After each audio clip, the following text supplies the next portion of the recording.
Alhamdulillah, Allahumma lakal hamdu, la ilaha illa anta. Allahumma sholli ala sayyidina Muhammad wa ala ali sayyidina Muhammad. Bismillahirrahmanirrahim. Fafahamnaha Sulaiman wa kullan ataina hukman wa ilma wa sakharna ma'a Daudal jibala yusabihna wa tayra wa kunna fa'ilin. Alhamdulillah, jamaah jiwa tauhid yang sama-sama mengharap ridha Allah. Alhamdulillah, Allah berikan kita kekuatan untuk bisa hadir di tempat ini.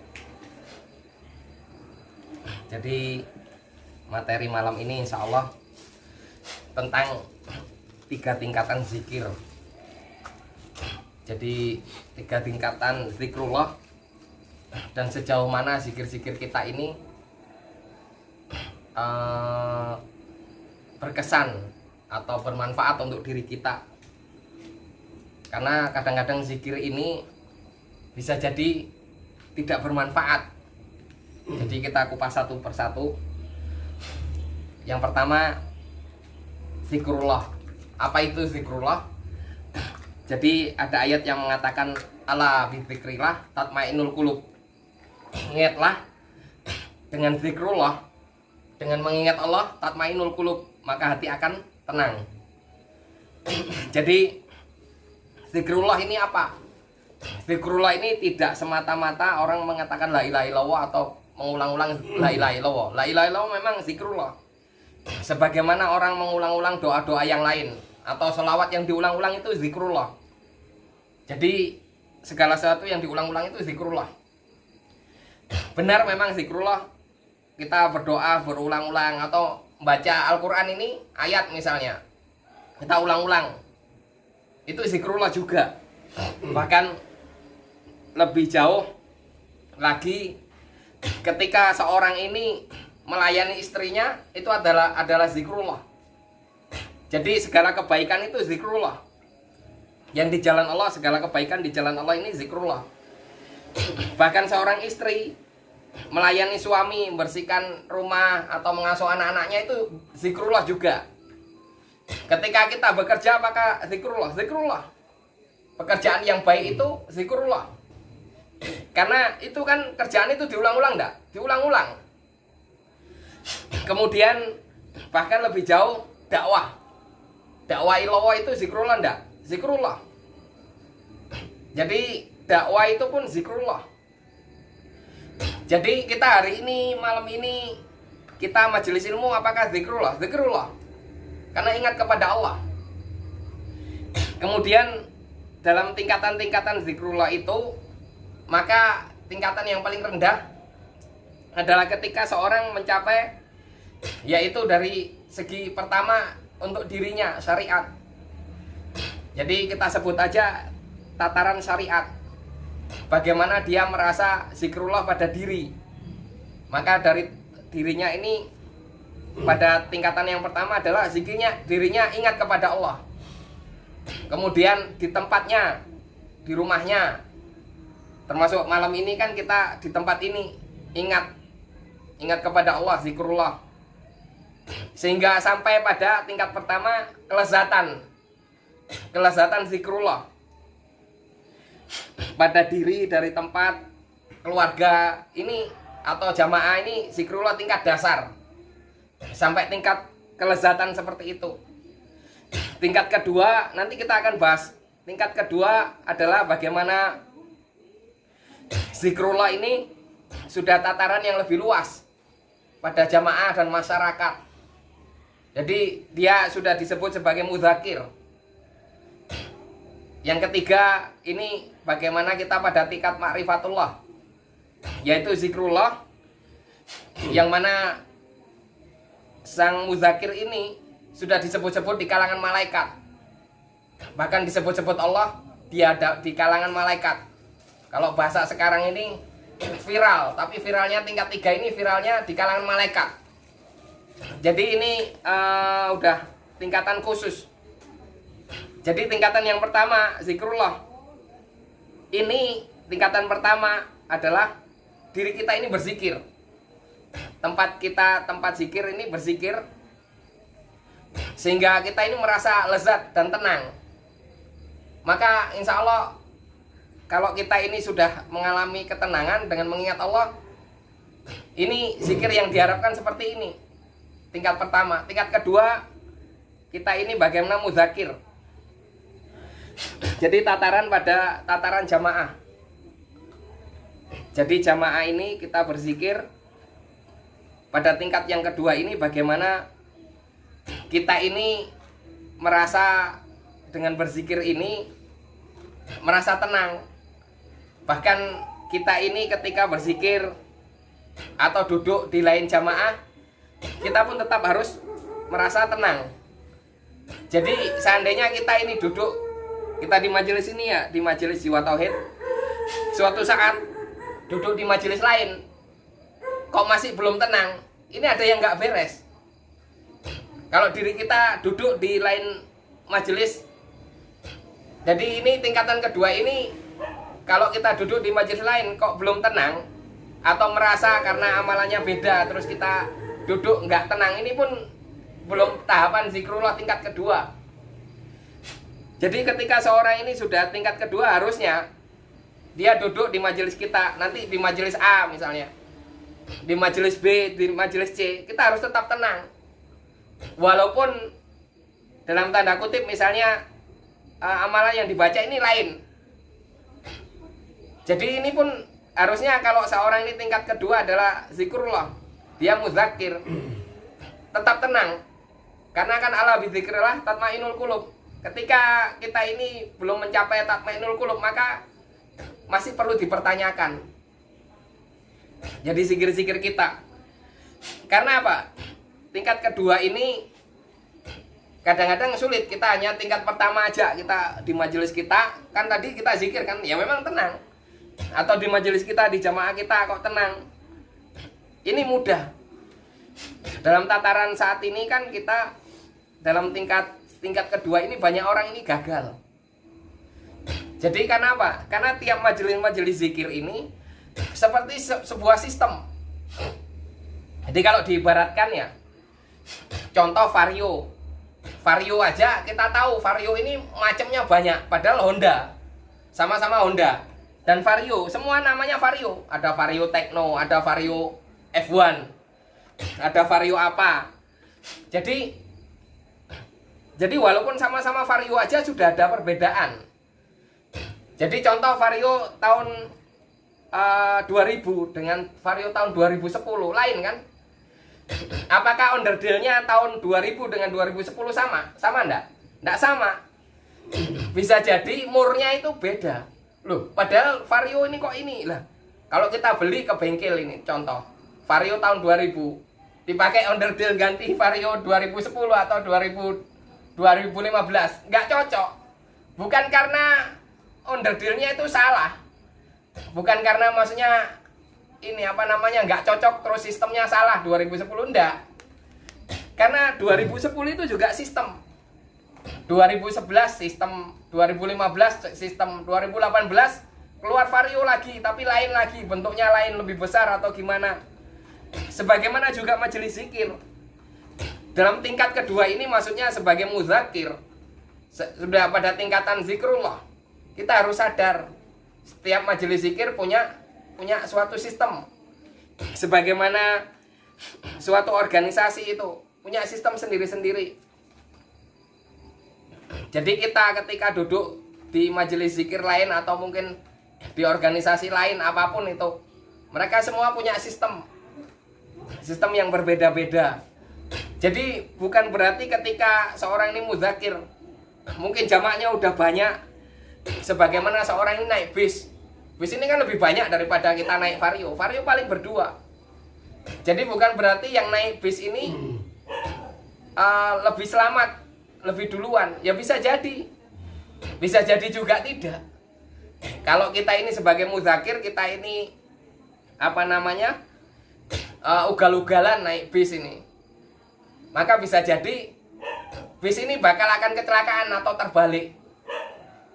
Bisa jadi akan terbalik, malah kecelakaan, malah nggak nyampe-nyampe. Sedangkan yang naik vario hanya 2 orang, bisa nyampe duluan. Bagaimana kalau kendaraan ini rusak? Ya istilahnya sistem itu rusak, kita pun masih bisa nyampe walaupun sendirian. Jadi bagaimana tingkat kedua itu seperti itu. Jadi tingkat ketiga pun bagaimana kita sampai tingkat ketiga, bagaimana zikir ini sudah sampai kita ini tidak terkesan dengan kendaraan apapun, dengan sistem apapun. Jadi kita ini tingkat ketiga ini berzikir tidak terkesan suasana dan keadaan. Tidak terkesan kita ini naik organisasi apapun atau dengan organisasi apapun, dengan atau tanpa organisasi, kita ini karena tujuannya sudah ma'rifatullah, menuju kepada Allah. Sehingga kita ini bahkan ingat Allah terus menerus. Jadi zikrullah lagi tadi yang perlu digarisbawahi, zikrullah ini bukan hanya ketika kita duduk bermajelis, bukan hanya itu, termasuk ketika kita kerja. Sudah kita kerja itu pun sudah zikrullah terus menerus. Jadi zikrullah tingkat ketiga ini bukan hanya lisan, termasuk pikiran atau perbuatan kita ini zikrullah. Jadi zikrullah tingkat tiga ini sudah semua aktivitas adalah zikir. Melayani istri zikir, bekerja zikir, tetap lurus bagaimana tetap diawasin Allah. Jadi tingkat kedua tadi kan mahabbatullah, melibatkan mahabbatullah termasuk kepada berbagai macam organisasi atau kepada majelis zikir yang lain. Yang ketiga juga lebih dalam lagi, bahkan kita ini tetap mahabbatullah dengan atau tanpa organisasi kita jalan. Jadi sehingga tingkat ketiga ini bagaimana kita ini dibicarakan di majelisnya Allah, di majelis para malaikat. Jadi seperti itu yang diharapkan, seperti itu. Kemudian kadangkala ada pertanyaan juga, ketika seorang ini sudah berzikrullah bertahun-tahun, ibaratnya sudah ribuan zikir, ibaratnya salah satu zikir udah mungkin udah didawamkan ribuan kali, bahkan ada yang sampai kemana-mana nyari guru, nyari ijazah, sana ijazah, ke sana nyari ijazah, sampai dikumpulin sampai banyak, berzikir. Akhirnya sampai kadang-kadang ada juga yang bertanya, saya ini udah nyari guru di mana-mana, ke sana ke sini, tapi ternyata masih ada kekosongan. Kenapa bisa seperti itu?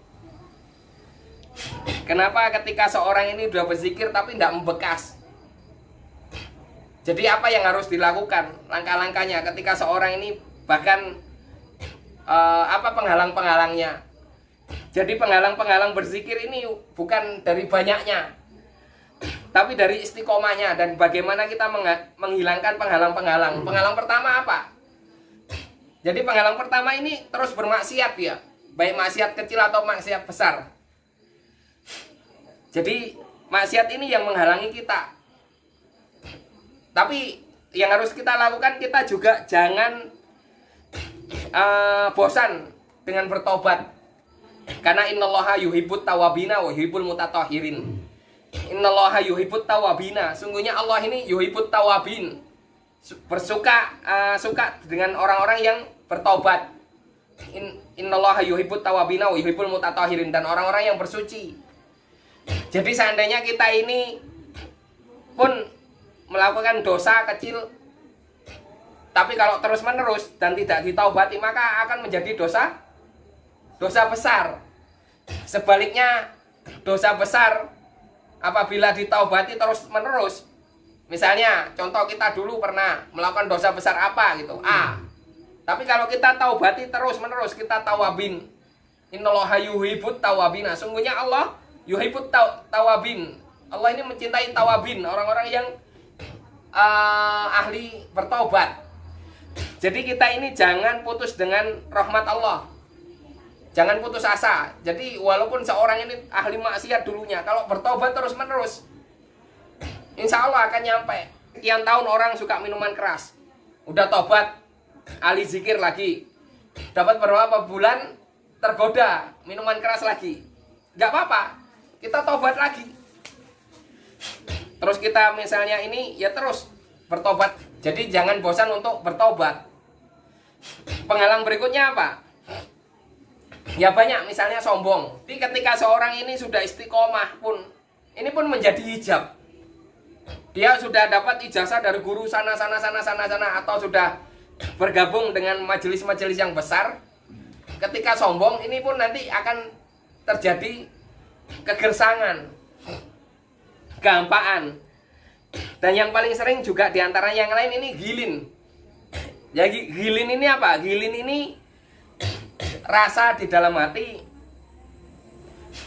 Misalnya rasa gilin ini rasa jengkel. Karena ini kadang-kadang atau rasa bangga awalnya seperti itu. Kita duduk ini di suatu majelis zikir apapun. Tiba-tiba mungkin karena kesombongan kita, Allah datangkan setan sehingga kita ini tiba-tiba bergesekan dengan teman kita satu jamaah, entah sengaja atau tidak sengaja. Ini namanya gilin. Jadi gilin ini juga akan menghalangi seorang. Jadi makanya di ayat itu wa nasa'na ma fi sudurihim min ghilin ikhwanan ala sururi mutaqabilin. Wa nasa'na ma fi sudurihim, dan kami hilangkan. Jadi kita hilangkan gilin itu. Wa nasa'na ma fi di dalam sudur. Ma fi sudurihim min ghilin ikhwanan ala sururi mutaqabilin. Jadi kita hilangkan. Atau dengan doa lain apa? Sebagaimana yang Rasulullah ajarkan, Allahumma alif baina qulubina.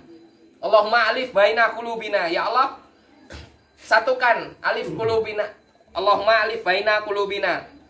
Jadi satukan keadaan hati-hati kami. Terus doa yang kedua, lanjutannya wa aslih dzata bainina, dan perbaikilah dzata bainina, keadaan hati-hati kami. Yang ketiga, wahdina subulus salam, dan tunjukkanlah jalan-jalan keselamatan, jalan-jalan kedamaian. Kemudian wanajina minadz-dzulumati ilan nur, wanajina minadz-dzulumati ilan nur. Jadi, dan pindahkanlah minadz-dzulumati ilan nur, dari kegelapan kepada cahaya. Terus kemudian apa? Wajanibnal fawahisa ma dzahara minha. Wajanibnal fawahisa ma dzahara minha wa ma baton. Dan jauhkanlah fawahisa, keburukan-keburukan atau kejelekan atau penyakit apapun. Ma dzahara minha wa ma baton, apa yang zahir, yang batin. Bahkan dilanjutkan lagi wabarik lana, dan berkahilah.